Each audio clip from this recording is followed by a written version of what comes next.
are starting episode 4 of Reinventing School. We have a whole bunch of people from around the world with us again today, which is terrific, from nearby and around the world. And the subject today is, what about my job at school? So we're going to be talking about, in the midst of a cataclysmic public health issue and an economic crash that seems to have affected just about everybody in the world in one way or another, every country, somehow we have to get through this and end up with more teachers and more people who work at schools, because we've made the global decision that education is a very important part of being human. So it's an interesting challenge, right? Especially in an era when we haven't quite figured out how to, and I'll begin it here, congratulate Mawa, who's one of our guests, because she has graduated college, but not graduated high school, but without some of the usual ceremony. So why don't we begin there? And I think we should do that with a big congratulations. And I'm hoping the people out who are watching are also applauding a bit. Okay. Thank you. Mawa, what happened? Like, well, you were going to have this normal graduation and then somehow you didn't. Yeah, I had basically a whole pandemic had happened. COVID-19 had interrupted all of that. But in a way, I'm also kind of blessed because I'm still healthy and I'm able to even see this happen with a lot of people that are dying because of COVID-19 and a lot of other things as well that's going on. So I'm just thankful and blessed to be here, to be able to see this and be able to be a part of history. So it's all a blessing and a curse at the same time. Well, we consider ourselves quite lucky that you're here, as well as Nick, who is joining us a second time. So you're the first person who has appeared twice. And tell us where you are and what grade you're in, Nick, as well. Well, I'm in Western Supermare, England, and I'm currently in year 8, but I will be probably going back to school when I'm in year 9. Because of this COVID-19 thing that has really affected billions of lives across the world. And it's just it's so unreal to think about. Only a couple months ago that we were all living in the world, we were communicating with each other. Now we don't have that privilege anymore just because of one thing that's stopping us, and it's just so unreal. It is unreal. The other pieces of this that are so unreal to me, and I'm sure to a lot of people who are watching, tend towards nobody ever saw this kind of thing in the plan, right? Like, we just didn't anticipate that we would have this kind of global impact and that it would shake us to the bones, that so many people would die, that there'd be so much fear, and that we really planned this so poorly. It's not as if this was a big surprise. We knew big viruses are coming. We know in the same way that big cyber attacks are probably on their way as well. And we really haven't figured out what to do and how to make sure that everything moves along as it should. And it's not as if we've got school quite perfect yet. And yet, at the same time, we have a lot of educators who are going, yeah, that's all fine. So in September, am I going to have a job, or do I have to look for a job because the job market's not so good? So there's a lot of figuring out that has to be done. And we're going to run a lot of numbers through this episode because we have people who actually know something about them. I've been doing some research as well.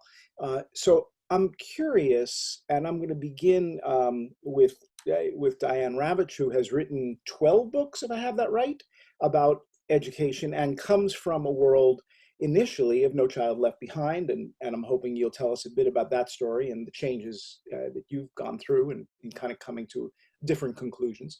But you're one of the most astute writers about education in America that I'm familiar with. Did you think this was part of the plan? Oh, clearly not. No one really dreamed of the possibility that there would be a global pandemic. I think that what's particularly sad is that we're unprepared because every government, every major government should have had plans for the eventuality. There have been pandemics in our lifetime, whether it was the swine flu or the SARS or any number of other diseases that spread very quickly. And so I think our government was caught totally unprepared.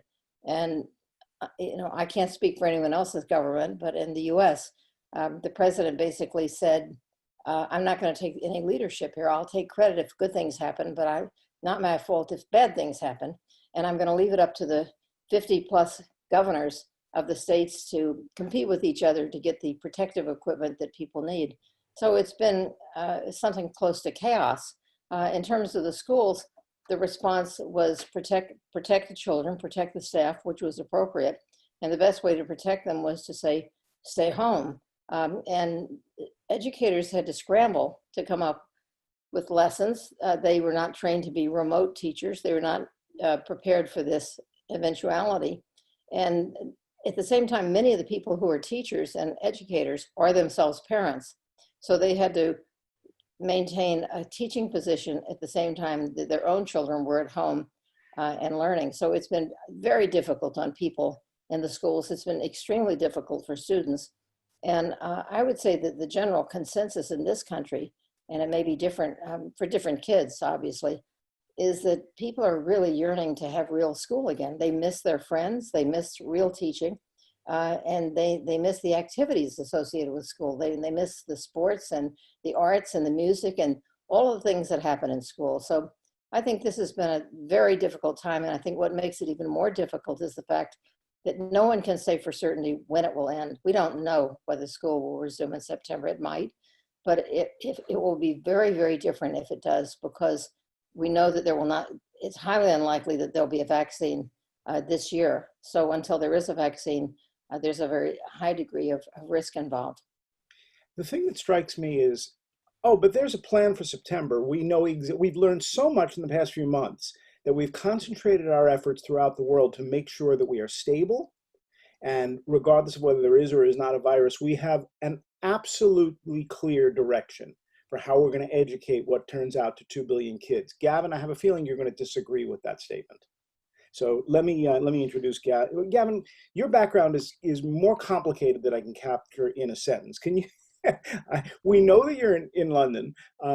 Give us a sense of the kinds of adventures you've had, and then let's come back to that very specific question of, so how's it going around the world? So where do you want me to go?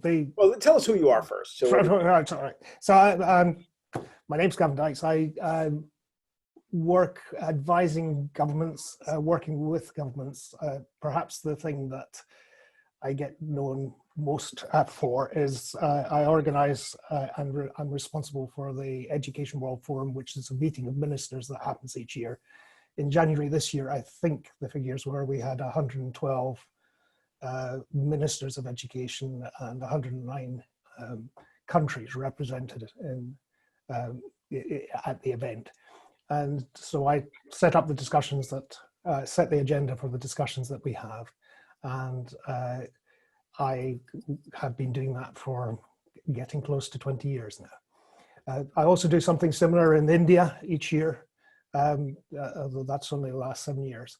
But to have those discussions, and that's all born of a belief, from me anyway, that by listening to each other, learning from each other, we can do so much better than if we all try head off independently and not pick up the lessons that are coming from other directions.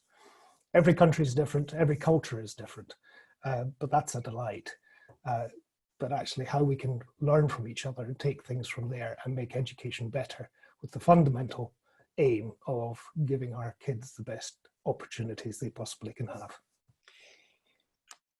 And how would you grade us? Because we have a tendency to grade kids, right? I could do better, I think. I mean, there's in every country of the world, there are fantastic things going on, really inspiring things. And one of our greatest challenges, I think, is actually how we can lift and share those so that other people can take part in them too.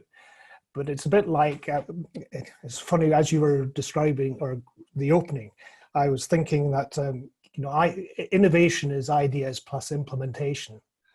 And when we're talking about planning for this pandemic, that's the planning plus implementation is what secures us and gets us to a better future. And it's that gap between planning and implementation, or ideas and implementation, that is so often the blockage. So we have a lot of people who are paying attention to us watching, and there's the group of us. Let me ask everybody to do the same thing. Give it a letter grade. So how do you think adults have done in navigating this crisis for the students who are currently in, or just recently, as with MAWA, just recently emerging from the school system? So please just write down A, B, C, D, or F. And let's just see what we end up with. And in the meantime, MAWA, give us a grade. I would have to say a C. Okay. Cindy? I would have to say a C writ large, but when I think about what the adults in the public education system have been doing, I would give them an A for their incredible effort, commitment, and dedication to figuring out how to make this work in such a time of crisis. Okay, Nick? I would say, I think we are just trying to gather around with this. It's quite new. So I'll be generous and give them a B, because I know it's very hard on all of us and we have to try and get the spot on. There's always room for improvement. So I'll just give it a B. Diane? Well, I would give the students an A, because I think we have a generation of young people coming along. I'm thinking about the Parkland students who organized a rally for 800,000 people favoring gun control. And young people have been absolutely amazing. I would give the adults an F, because the adults have failed the youth in providing an education that really is unworthy. And I'm speaking here of the United States. I'm not speaking of other countries. I would give the people in charge an F, because they are obsessed with standardized testing, which crushes creativity and crushes the joy of learning. And so the adults F, kids A. Gavin? And I think we're really hampered here by the law of averages. So we're all going for an average, which reflects a particular constituency. And I think people who are going for the heroic teachers and the fantastic work that's been done by some, a high grade is absolutely deserved. For those people who pursue a very narrow view of education, and I was talking to a minister this morning, or a former minister from South America, who is pushing what we need is not education systems, but learning systems, which plays to your point, Diane, I think, to some degree. So there, you've got all these different views. So if I'm going to take an average, my averages for students will always be high. I think there's so much there and so much to be encouraged. I think my average for teachers is generally going to be high. The average for those who would lead systems and vision, we've got all the way from A to F, I think. Yeah, well, that's more or less what I'm seeing on the chat. There's a bunch of Fs. There's a D from Frank that says, schools in my community were totally unprepared. Traditional grading scale doesn't work. Gee, well, we've heard that before. F for politicians who claim that education is a vital service but refuse to adequately fund it. A for teachers. So I think we're getting to a similar place in Moz. But we get back to that fundamental question.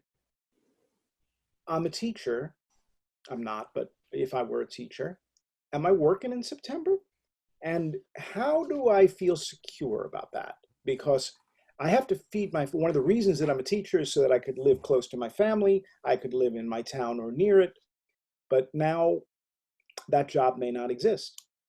And the reason why is because schools largely, at least in the US, are paid for by taxes. And if you don't have the sales tax revenues, and you don't have the income tax, and you don't have those other pieces, how do you put everything together so that indeed you have something substantial that we can rely on? In the state of Pennsylvania today, they announced that they're going to flat fund and the teachers will be fine for the next 4 years, but that's only half the people who work in schools. Cindy Cisneros, you know something about this, I think. So first, I can explain that you're with the conference board and all that, and that's not going to help people understand what you do. So you can give us a sense of your job, your role, how you see yourself, and then shine some light here, please, because this is pretty confusing stuff. And it really matters because it's income we're talking about, and it's the future of our kids. It's a big combination. Yes, a very serious and important question. The Committee for Economic Development, national, nonprofit, nonpartisan research and policy shop based in the Washington, D.C. area. Our members are business leaders, CEOs from across the country, and we engage them in addressing the biggest policy issues of the day, including education. That is one of our core pillar areas. With respect to your question about for teachers having jobs, come September, I do believe they are going to have jobs, but they are going to look very, very different. As we know, when the governor shut down states, nearly all of them had done so, and many had also shut down schools for the current academic year. And come fall, there's a lot of indication that they will be opening to some extent or having phased in openings, but it is going to be done on a phased in basis. And the nature of the delivery of the instruction could look really different. It could be a hybrid model of both inside the classroom as well as online learning in the K through 12 system. So for K through 12 teachers, I do believe there are going to be job opportunities that they will be able to maintain their positions. The realm of teachers that I don't think are going to be able to return to most of their jobs happens in the pre-K world, the early education world. Those who are running early learning programs from birth to 5. And that industry is completely collapsing. And so those educators, 60% of those who run child care centers or family child care homes are not going to have a job to go back to. So there's a huge issue within that early learning arena and sector as compared to, I think, K through 12. And that provides tremendous value because it sets up students for success. Preschool sets up students for success. I think that's something we all know. I'm going to, so is that basically true, Cindy? Because I'm going to jump over to Nick. Absolutely. Fundamentally, in terms of children's development, the first 5 years of life are the most critical. That is when you have the most active brain development. That is the time when the brain architecture is developed. That is when executive function skills are developed, and the foundation is laid for all future learning. So you want to make sure kids get off to a great start, and that is how to do it, investing in those earliest learning years. And that is not babysitting. There's also a lot of misunderstanding about what happens in child care programs. And those are genuine early learning settings where what happens there really does help set up kids to be successful in school and in life. Well, all right. And unfortunately, that's the part that seems least secure. We're going to take a break. We're going to come back and talk to Nick and Mawa about the importance of teachers and what would happen if suddenly they start disappearing. Be right back.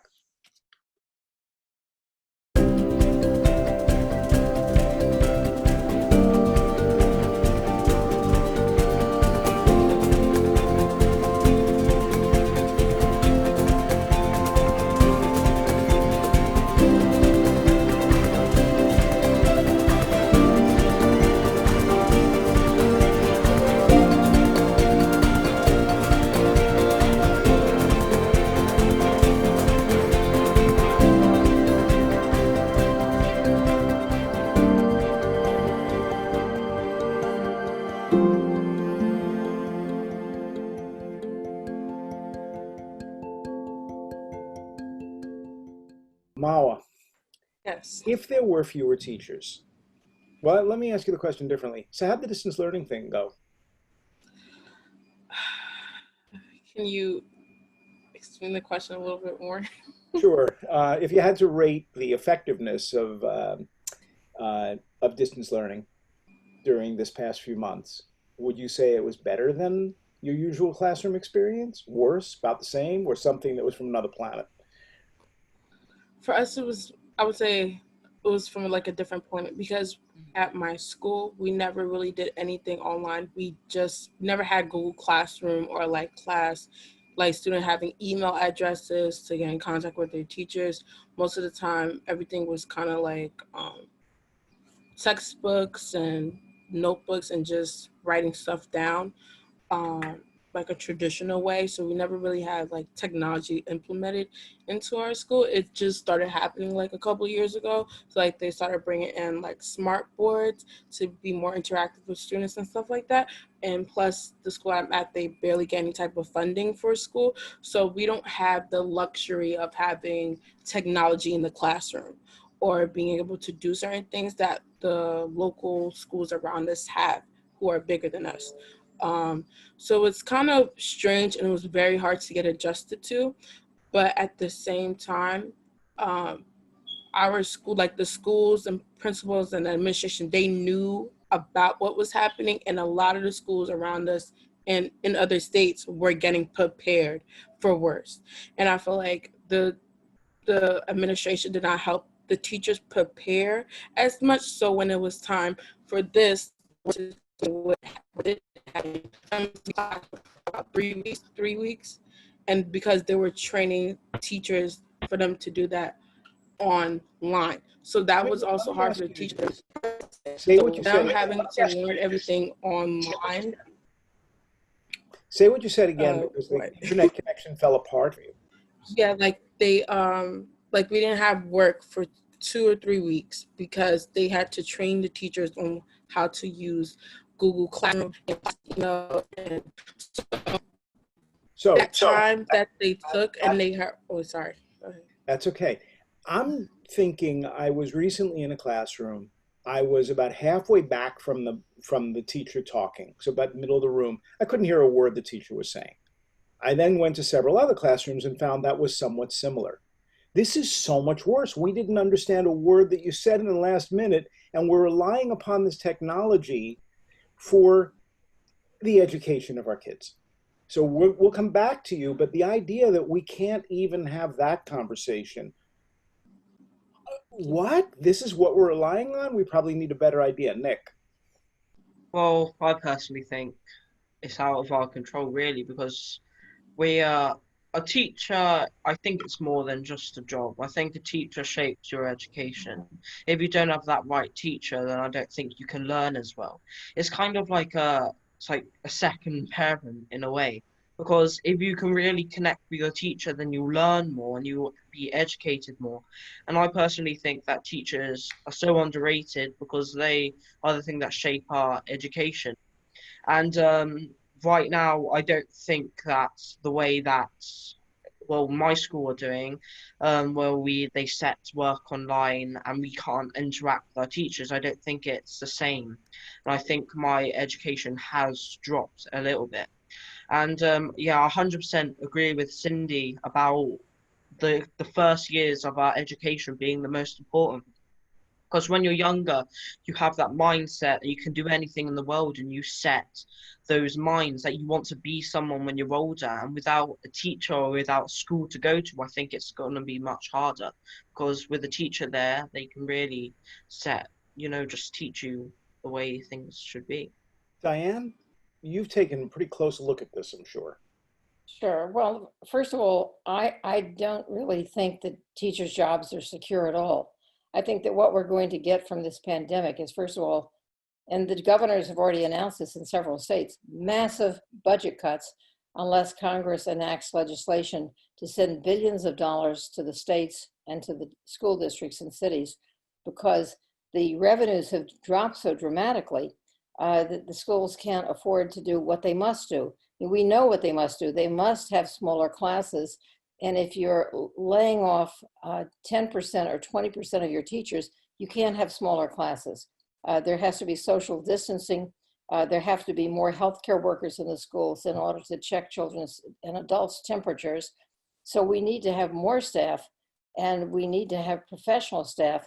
And with the budget cuts that have already been announced, the schools are going to be facing devastating cuts in the numbers of teachers. There are projections that it could be 200, 300, 400,000 teachers who lose their jobs, not in pre-K, but in K through 12, because the money is not there to pay them.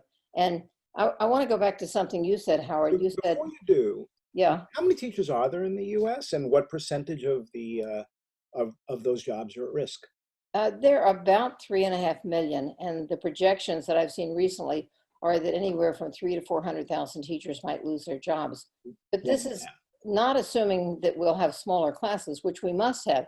You can't have 35 children in a class or 30 children in a class and have social distancing. It's simply not possible. So we need to rethink education. You call it reinventing or reimagining education. We have to rethink it in terms of having much smaller classes, having social distancing and doing all the things that make people safe. But you had mentioned earlier that the adults are really, really invested in the education of their children. And I would have to disagree. No, we have seen over the past 30 to 40 years, at least in the US and possibly elsewhere, constant budget cuts to education. We have not seen an investment. Years ago, and I'm talking back in the 1950s, 60s, 70s, there were large sectors of higher education that were free. Young people didn't graduate college with debts that were crippling. And over these past 40 years, the states and the federal government have shifted the cost of higher education from government to the individual student, which makes higher education very expensive, but they've also failed to invest in K-12 education. So I'd say that what we're seeing now very starkly is that the adults really don't care about the education of the children. Cindy? I think what this really raises in terms of another point that I think Diane was highlighting, as we think about reinventing schools, reinventing public education, and trying to think about how do you deliver quality to help prepare our kids so they have the proper education to succeed in the future. And one important component of that is the financing system for education. What is that? And so we know how our public schools are financed in terms of primarily at the state level, which accounts for state budgets at about 94% or 93%, and the rest is provided by programming at the federal level. But compare that to early education, which is not publicly funded and is financed primarily by pay from parents for those early learning childcare programs. So if you're looking at building foundations of education and thinking about reinventing the system, I'm thinking of having a stronger continuum and continuity from the pre-K years, from birth to 5, before they start the formal education system in this country, at kindergarten through high school, and then thinking about post-secondary. So the way that we invest really determines how much quality we can deliver, and the level of investment is based on how much of a priority it is in this country and in other countries. And there are other countries around the world, for example, with early learning, that absolutely put this as a priority and the center of the education. They think more holistically about education. Gavin, you see direct evidence of this, and you are working with ministries of education and ministers of education. Is the United States strange, but is every country strange, I guess, is the question. Like, how do you figure out what the right way to do this might be, knowing that every country, every culture, every state, every community in the world is different in its own unique way? So how do you get your head around this? With great difficulty, I think it's the truth. Every culture is different, and every culture must seem strange in different ways. But there are a number of common features, I think, and things to go for and look at. And we've mentioned a number of things. We've mentioned chasing grades. We've mentioned, you know, where the emphasis sometimes is put. We've mentioned forgetting about pre-K, the nursery end of things. Absolutely, we do, as others have said, absolutely we should be looking at the whole thing holistically. And if we're going to reimagine education, I think we should leave our prejudices at the door, and let's start looking at what it should really look like. And if I were to do that, and I thought a little about this coming into this conversation, the type of thing is, we should start education before the baby is born, because actually when you sing and they hear you before they arrive. So actually they are picking up the roots of language before they arrive. Literacy becomes easier if you look at the number of words that a child under 2 listens to, is spoken to them, is around them. The stories they're told before they can speak. So these parts are important parts of the whole, which then runs through right to the other end when we're starting to look at the higher education and the lifelong learning piece that follows. So looking at all that, and if I were to pick out some things that I think are really important within that, and I'm sure we could have a whole nother series on those, but trust. Where is trust? I trust the students that I've worked with to do a great job, and I can talk about that more. But when you put trust in people, you get a different response. Agency. So we're not doing things to people, we're working with people to actually assist them to get to where they want to be. So then to do that, you need to understand where they want to be and where they want to get to. And if you've got a monolithic system that is driving in particular boxes, directions that go into particular boxes, then it becomes very difficult. Mara, where do you want to go? I'm gonna take your question and repackage it. I'll think about it. For Mara, Gavin, you do the work. I'm working too hard. Talk to Mara a bit and ask her what her expectations were and how it was met. You've done this sort of thing before. What would you like to be? As you look forward. Well, I actually want to be a finance manager, or so I want to major in finance and accounting, like a double major. And then once I get my degree, I want to go back to my parents' home country in West Africa, so Guinea and Liberia. And I want to open up clinics, and inside the clinics, I want to basically teach women clinics.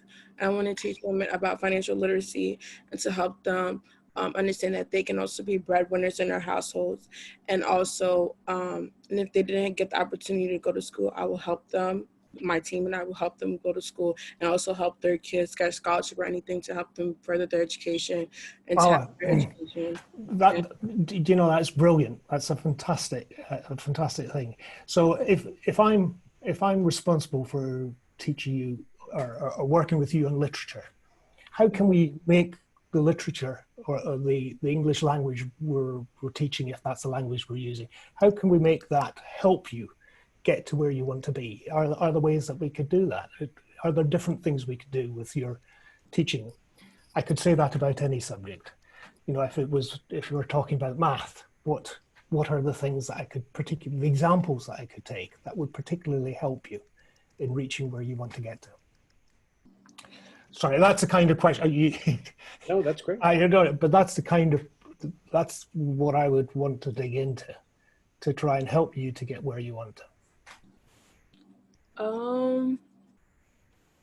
What I would say is to have some schools are probably doing this, but have more literature and stuff like that from people all over the world, and not just seeing more minorities writers and stuff in the classrooms, and to help students understand other cultures, and to be open-minded to other things that are happening in other world, and also understand that first generation students coming having parents who are immigrants who migrated to America, and also those students or children that were here and how they're understanding to have that balance of being the child of an immigrant and also an American person and understanding what Americanization is. Mawa, that again, brilliant answers. So, do you know of a writer from Liberia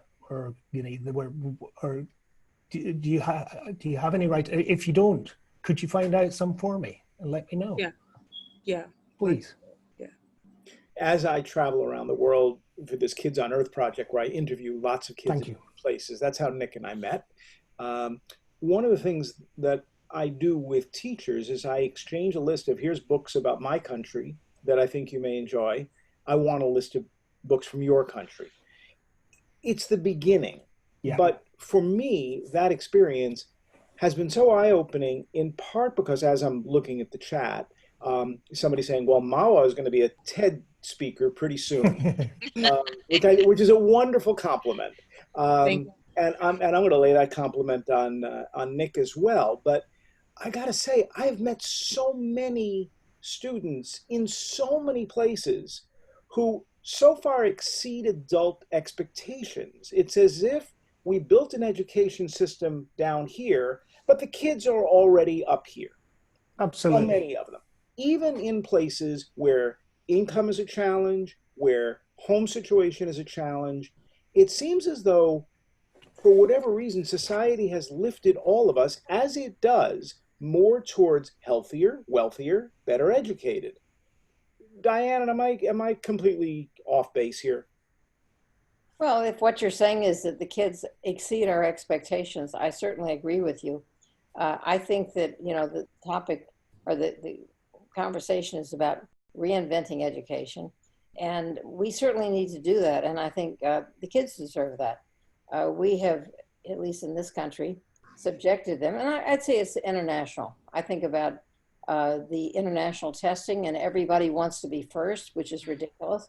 The TIMSS test and the PISA test, and then every couple of years the tests come out and maybe Finland's first, maybe Korea's first. It really doesn't matter. This is all nonsense.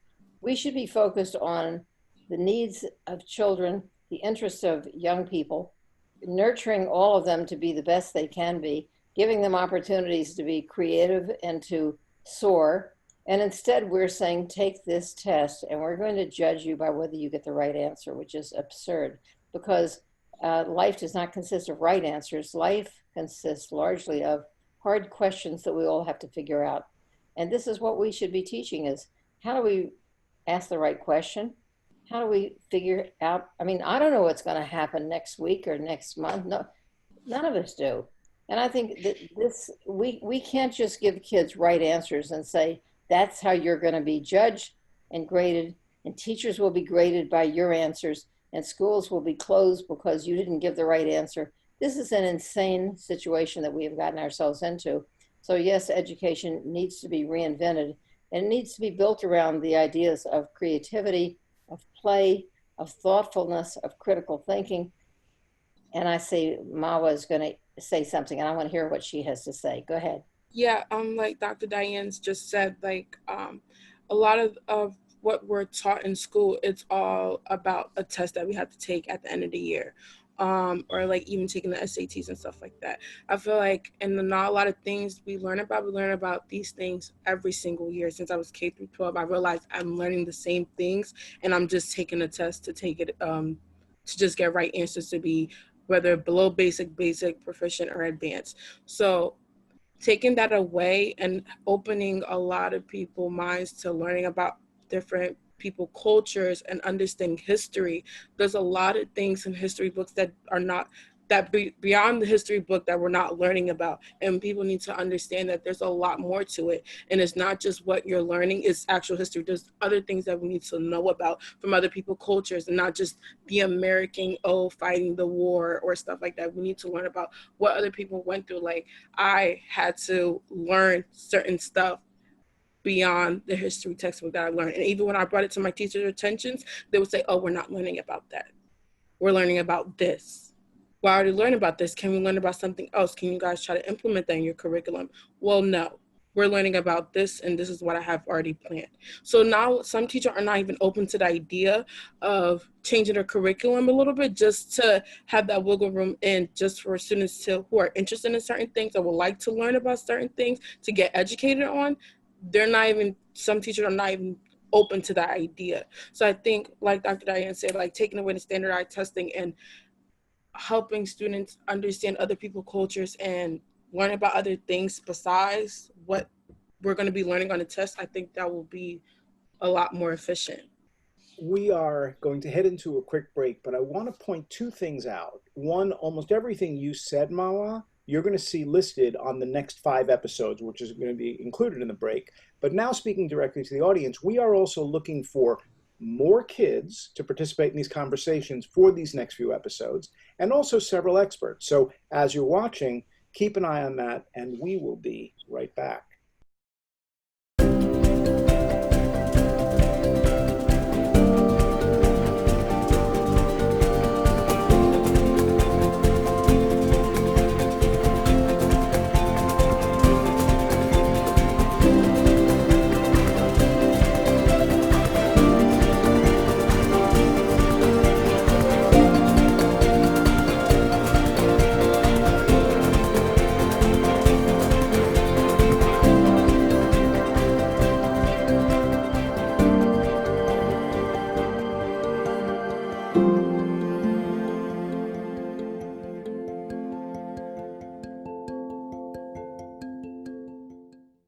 So everybody wanted us to address the issues that Mawa had in mind. And Cindy, why don't we start with you?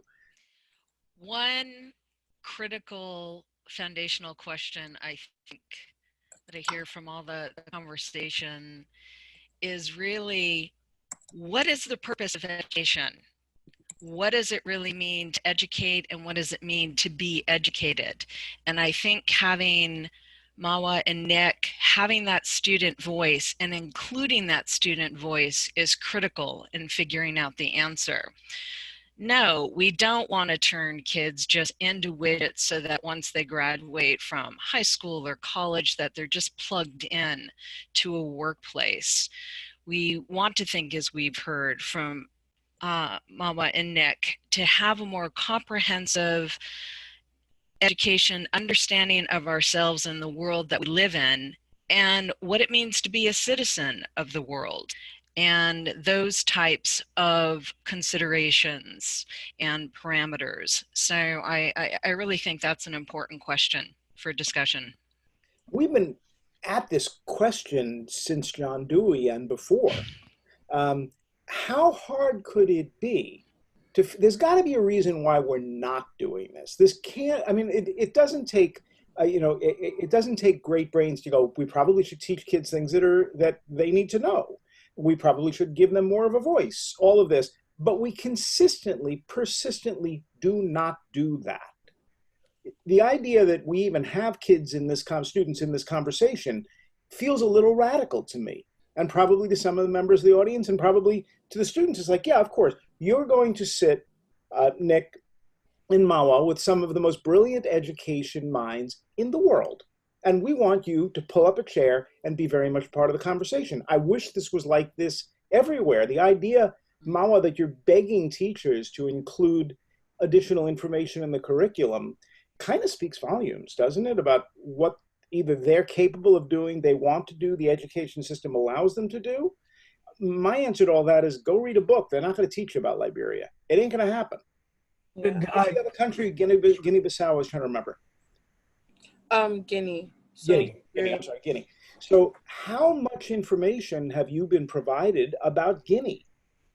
None. I've learned about Guinea from my mom and my father and other family members, and me just doing research on my own to be more in tune with my culture and everything that the culture is, because I've never been there. So I want to learn as much and be educated as much as possible. So when I go there, I kind of understand everything that happens there, because I'm from America. There's a lot of things, just like a lot of things that aren't allowed over there that we do here. That's okay. So I want to make sure when I go there, I understand why they not read well, would not go there as well. It's a miracle that this works as well as it does. Let's all be clear that although the sound with Mawa is a little bit tricky today, the idea that we can have a global conversation about this is magic. And let's not call it anything less than that, right?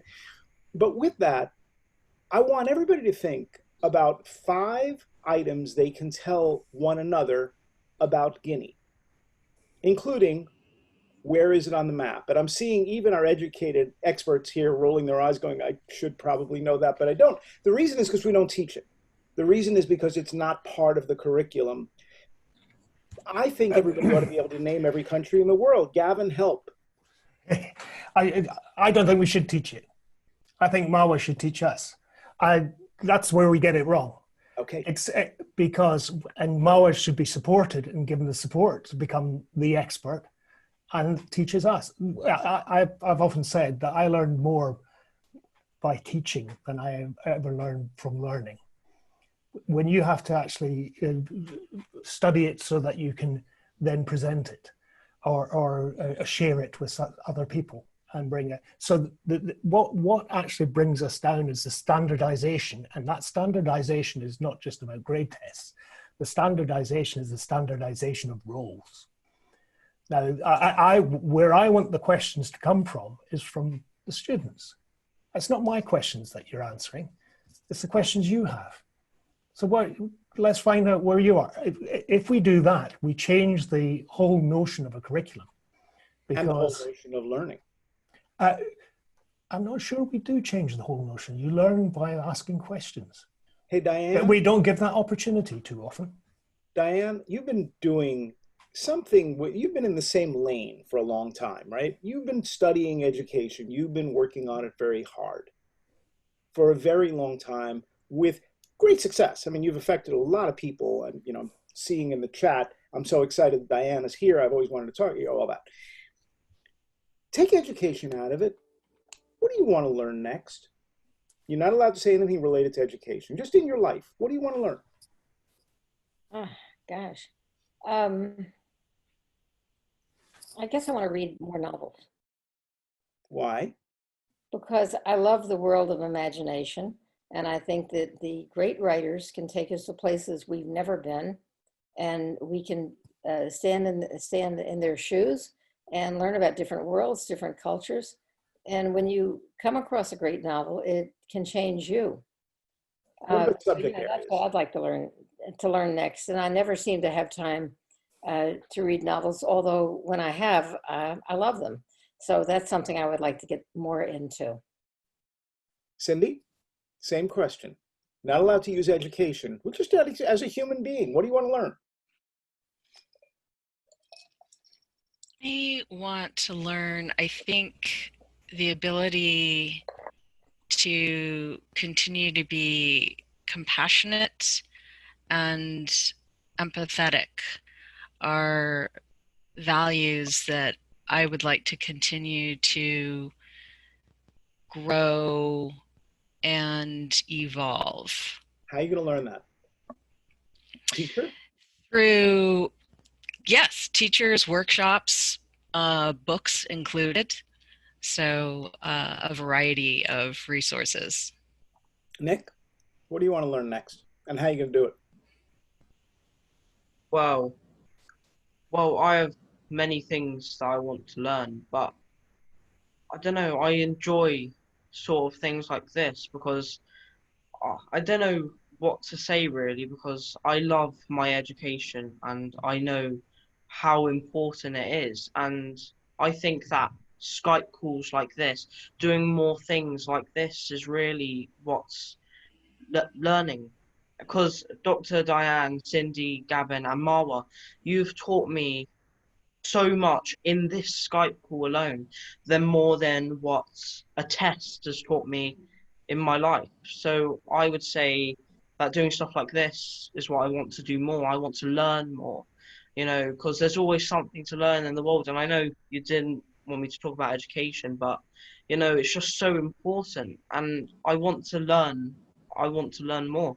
And I think that's curiosity is the most important thing a person could have, because no one's ever really done anything without being curious about something. So you don't think that Albert Einstein has invented all of these I don't know what the equation is, I'm sorry, but his famous equation that has led to, like, yeah, to navigation. And I don't think without curiosity he's led to that. So I think that Skype calls like this is part of our learning and education, and I think there should be more like these across the world, because I've learned more in this Skype call than I have in probably one day of a lesson in my school. And not anything to fault to them, but it's just, this is just so important, and it just should be learned. How do you teach it? I mean, is that the role of, because we're paying teachers a lot of money, right? And there are a lot of teachers, and we're really anxious to have them keep their jobs. Is that something that's fair? I can say that on behalf of everybody. Yes. So we're expressing some needs and desires here. Is this what we mean by what we want, by the teacher's job description?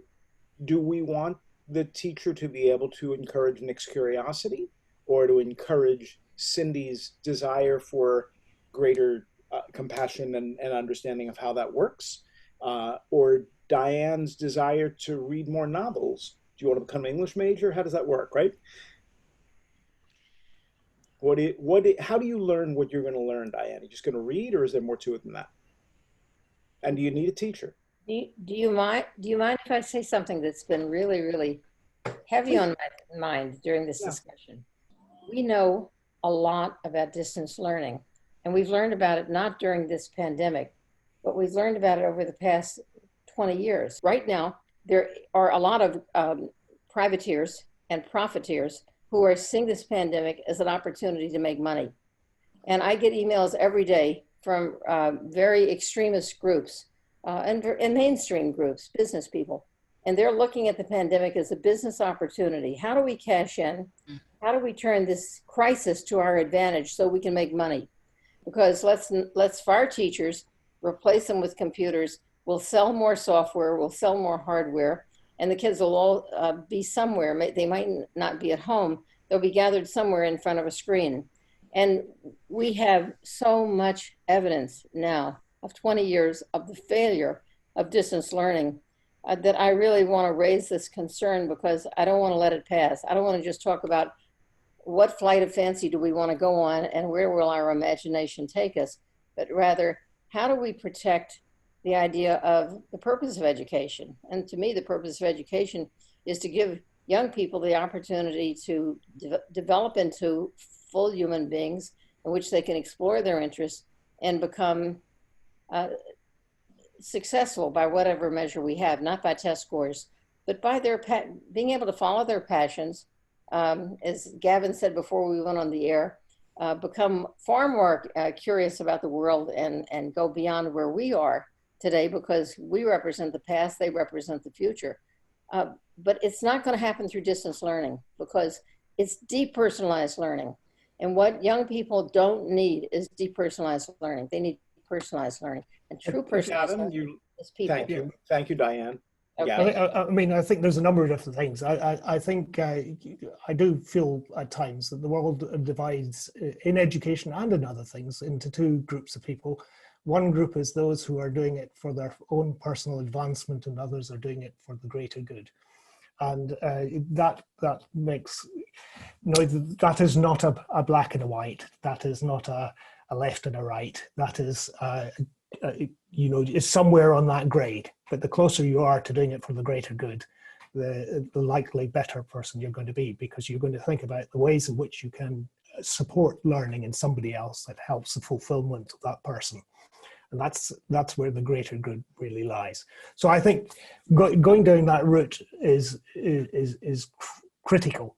And one of the things I think that we could come on to, but time's going to be short, but is where we have placed our education in the past. The OECD says that we should have a view on values, attitudes, skills, and knowledge when we're developing our education systems. Where is our main focus?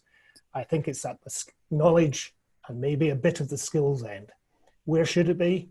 I think it should be at the values and attitudes end, at least to begin with, because if you get the values and attitudes end right, and people are building off that, and you can do that by paying attention to the early years, the rest becomes easier. We don't need to pay so much on remedial, on working on remedial systems of a kind to bring people back online. So I think if my call would be to pay attention to the values and attitudes and to develop those so that young people and us older people can do better. Cindy, it sounds like this is very much what you've been thinking about as well. Yes, in terms of, I really appreciated what Gavin had to say in terms of cultivating values and helping kids in terms of purpose of education reach their fullest potential so that they can flourish and be who it is they are meant to be and do what it is they are meant to do.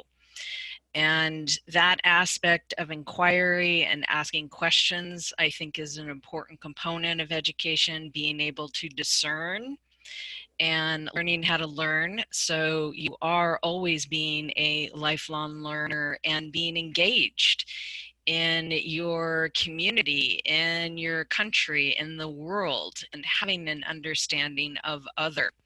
So I really do appreciate the nod to values and cultivating those. Nick, you and I have talked a fair amount about those kinds of issues before. But I think you're a little extraordinary because you do think a lot about compassion and empathy, and even done artwork in that direction to encourage other people to do that, and stood in front of stores and handed it out, right? So I'm going to say you're a little extraordinary in that. And I want you to look at your circle of friends or other people, you know, mates at school. Are you feeling as though the teacher is the critical element here in the school, or are you feeling as though there might be another solution and we can in fact reinvest that money in a different way? Or do you think teachers are absolutely critical? Because we have to ultimately ask the question, am I going to lose my job? That's the question. That's the question that this episode is all about. So it's your decision. Well, there is a lot to talk about. Well, the thing is that's really been kind of like been thinking about it in this school is it really extraordinary that me and Marwa are here listening on this call about situations that are happening all over the world, global crises? Are we really in that position, us kids, to be like speaking about this? Or should we just keep to our education in our schools, learn about our maths, science, just keep to our normal regime? Or should we really be learning about the issues that are going on in the world that might not be on the news, that are just that underdog that's really affecting us, but we don't know about it? So I just want to say, should we be here speaking to you, or should we just be doing our normal regime in school, just listening to our teachers, writing down? And I do say teachers have one of the most important jobs because they really shape who we will become in our lives.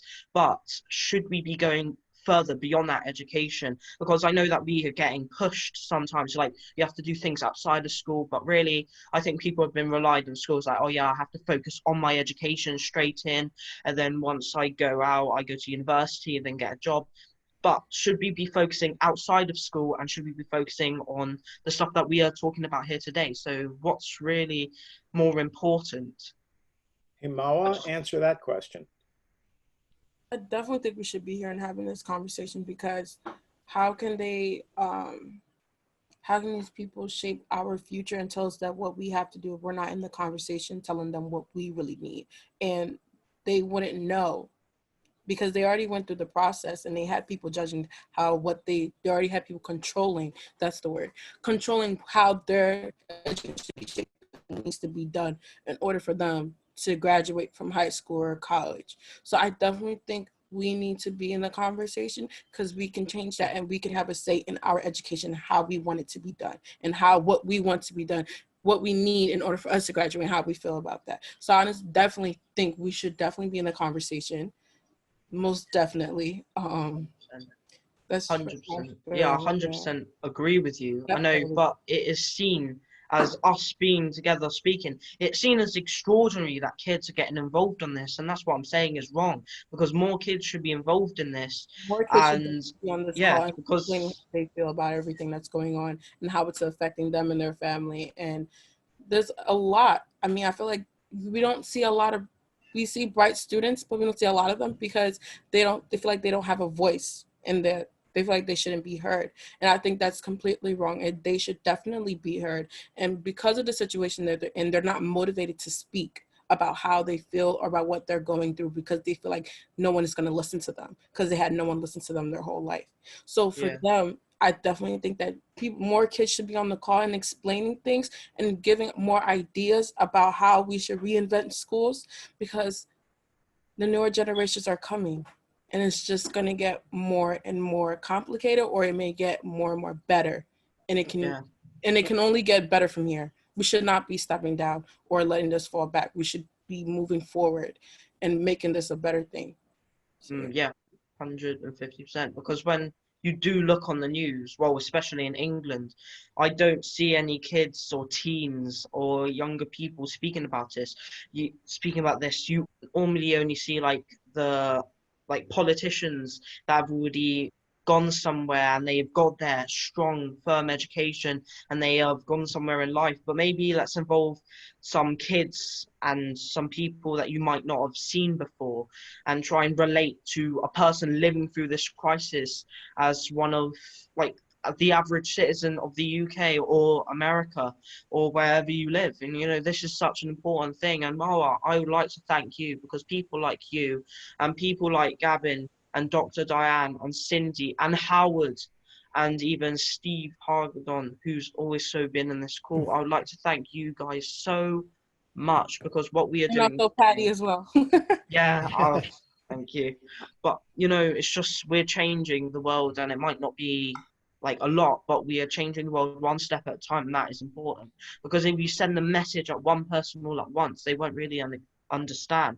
And if you send it a little bit at a time, people will eventually get the idea, and you will be seeing more ethnicity, more different gender, more different age, and you will see that equality that we need, and we will get better education, and the government will realize that their priorities aren't necessarily wrong, but they should be prioritizing different things and not all at once. So let's say our different, when we pay our taxes, there is a different percent of those taxes going to different things: the education, the military, whether the richer or the more, from affluent backgrounds, they pay more taxes or less taxes. And instead of focusing on that, we should be focusing on the more important things. And I think from the early 1900s to now, I think our prioritization has gone from so many different things. Because I think in the 1900s, it was more like the military, we have to defend our borders. But now we have decided that what is the point of war? We already have our land. We can build something from the ground. But what is going to be the funding that we need? It is our education, and it is the future. And I know, Diane, you're saying that you're not really doing enough, but I would say that every single generation in this world has had something to put into it. And I would just like to thank. I don't think we could have done it any different. I think we have it's going to take slow. It's going to be a long time before we can get what we want. Maybe not even in my lifetime, maybe it can be in the future, but we're just trying to get everything better, because our priorities will always change. And right now, I think our priority is education. Mawa, Nick, you are so elegant. I'm watching all of the people on the screens, because it's a Zoom call, so you can see everything. And Cindy and Gavin and Diane are all going, yes. Just yes, with variations, because we're all maybe a little bit too knowledgeable about specific areas. But oh my gosh, right? I mean, I think you've set a course for us, right? So unless Cindy, Gavin, Diane, you want to try to top Nick, and I wish you the best at that. I think we're good, but feel free to jump in. I'll jump in. Okay. Which is, Nick, I think that you underestimate the importance of two very pivotal figures, who were before you were born, Margaret Thatcher and Ronald Reagan. And these two world leaders decided that there's no such thing as society, they're just individuals. And they began disinvesting in education. And this has become a very popular cause, to disinvest in the future and to instead give more tax cuts to the people who already have the most wealth. And this has changed the nature of the UK, and it's changed the nature of the US. And we're having a hard time right now with the pandemic, because we have to persuade people that there is such a thing as society. None of us can fight it on our own. We need leadership. We need leadership from the top. We need a sense of collective will to be able to fight this terrible threat to all of us. And yet we had these two world leaders who created a movement to disinvest and disregard our collective responsibility. And so it's really up to your generation to turn all of that around. And so you have to not believe that we're on a steady path of progress. We're not. You have to make the future. The future's up to you. It's not up to us. We've already screwed it up. Cindy. And I wanted to acknowledge Nick and Mawa. You are so incredibly inspiring, and I trust you as young leaders looking to the future.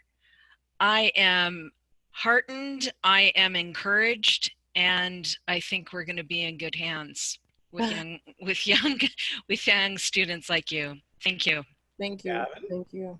Yeah, if I, Nick and Mawa, all the things you've told us and shared with us, do go and do them. Find out, take your own lead in learning. Derive your own questions. I would encourage you to do that. I think that's what we all should do, frankly, because we're all conditioned by our experiences. And actually, if we can break out of those experiences and learn about the wider world and learn the other options, then we'll all be better people for it, and we can make greater contribution. I think the fundamentals for me, I wouldn't. I think there have been staging posts along the way that have made things very difficult for us. But for me, you build trust from truth. And so actually understanding and sharing what we believe to be truth. But you also build it from talking to people in community. So the idea of collective intelligence and bringing that together by speaking to people and sharing and listening is underplayed. And I always want to bring in, I had an idea that we should develop the Oscars for humility, except nobody should ever accept one. That's just what has to happen with it. But the humility to listen to each other and to learn from it and to quietly develop ourselves is an important part of all this. And I have never been disappointed.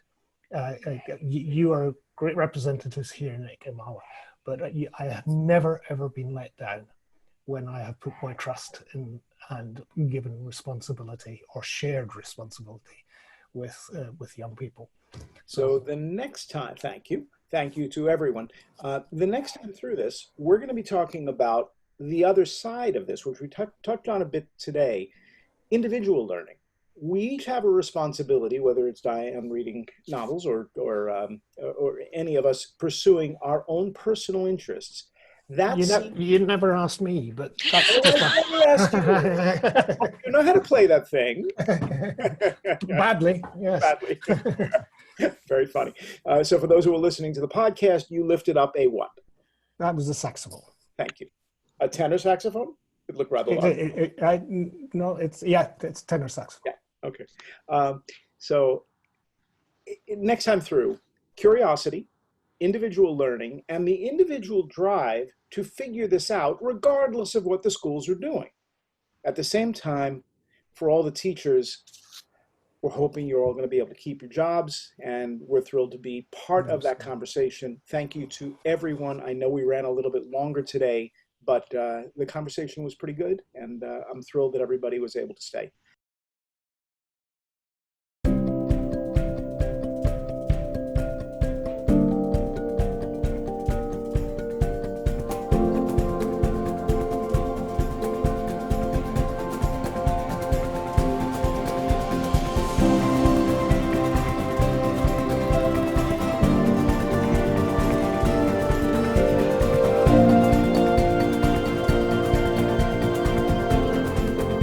For on-demand episodes and more, visit our website.